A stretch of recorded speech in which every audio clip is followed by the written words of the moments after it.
My name's Eugene Worley, and along with my wife Glenda, we have spent nearly 50 years in ministry in Ethiopia, Norway, the UK, and in the US.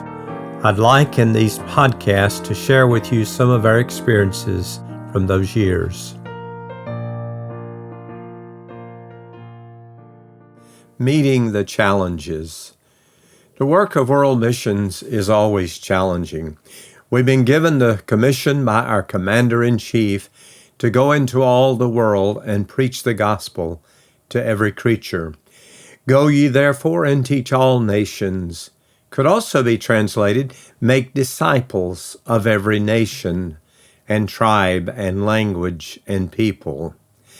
The breakdown of the word nation may be further defined as a group of people with distinctive language, cultural, and racial differences. In other words, it's not just national and political boundaries, but all these other things which define a people group. Ethiopia has some 80 different tribal groups, though the Oromo and the Amhara make up over 70% of the country.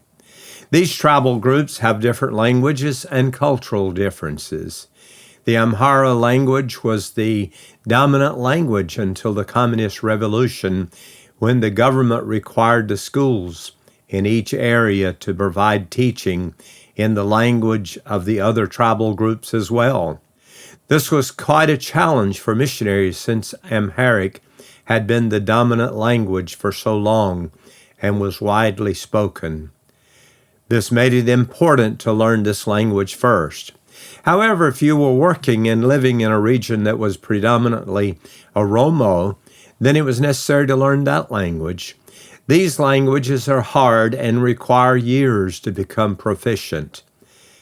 But I was 57 years old when I returned to Ethiopia in 1998 and was working in the Bible college, which was using English. I also used an interpreter as needed.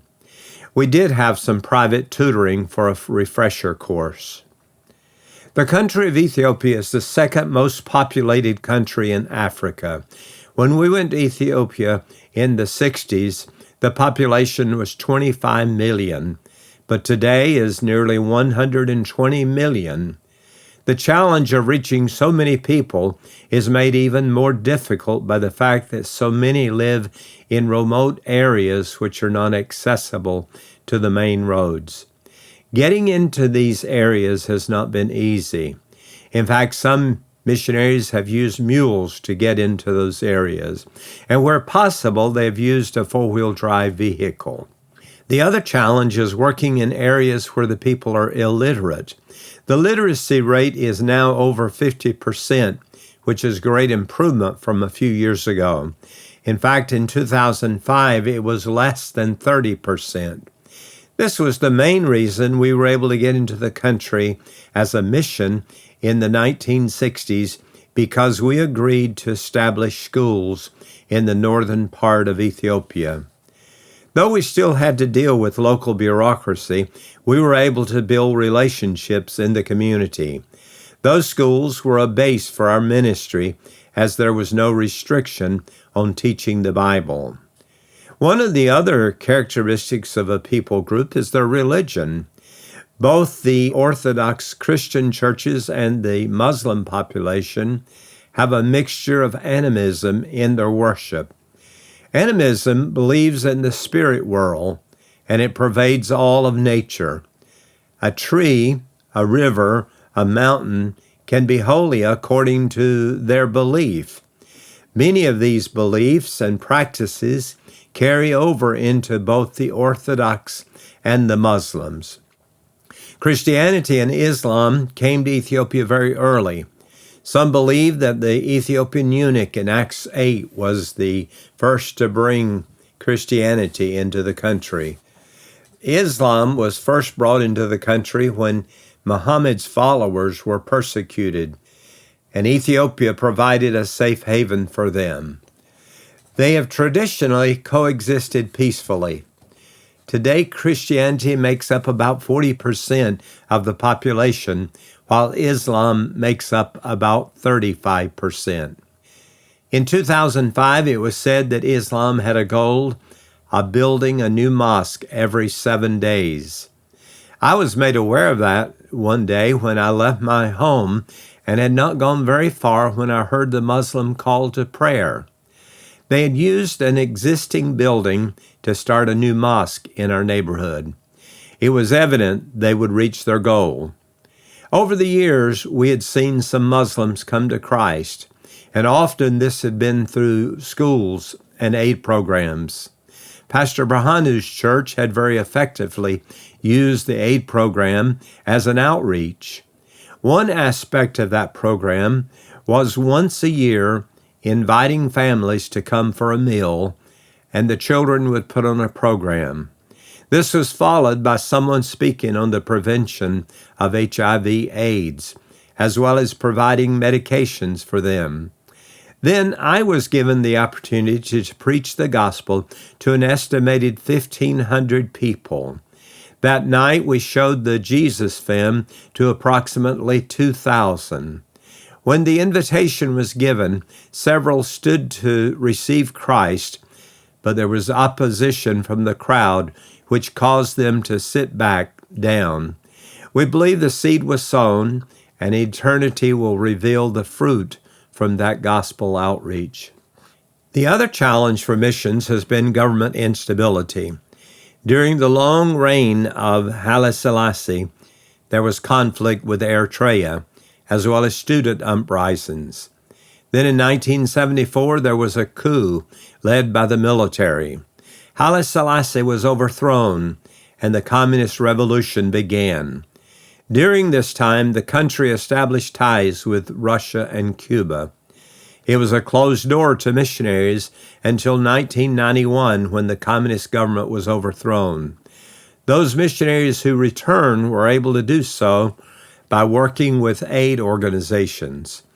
But the door was open.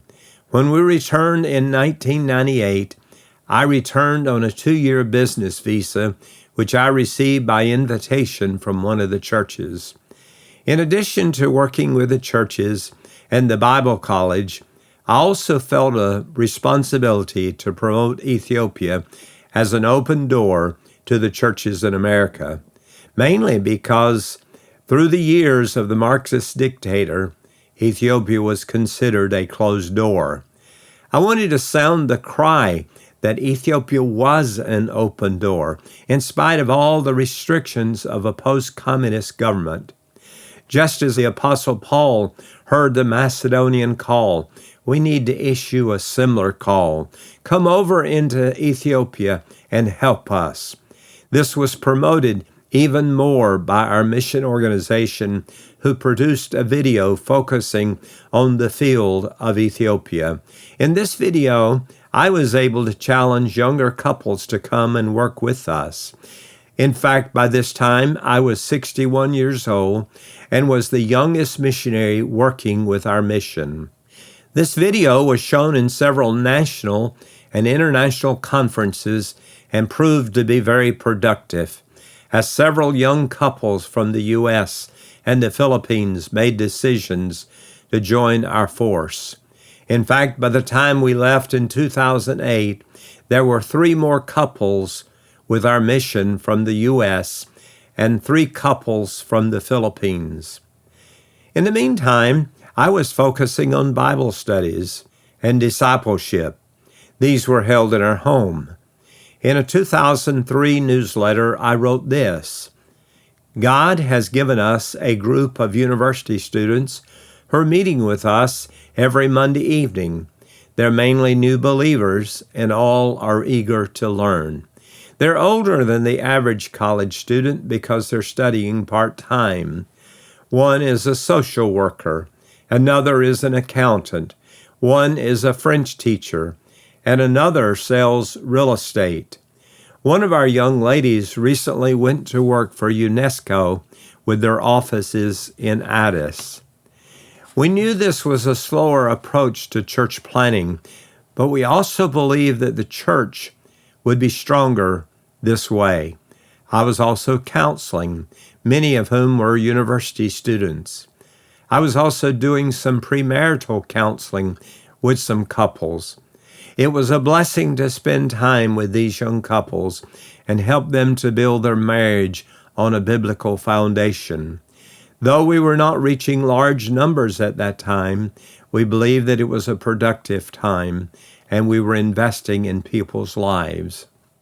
Yes, there are challenges, but many have suffered persecution and even martyrdom in order to give the message of the gospel to every nation and tribe and language and people.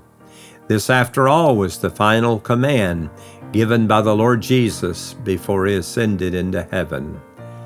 Please subscribe to our podcast, The Regions Beyond, as we share more stories of our years in Ethiopia.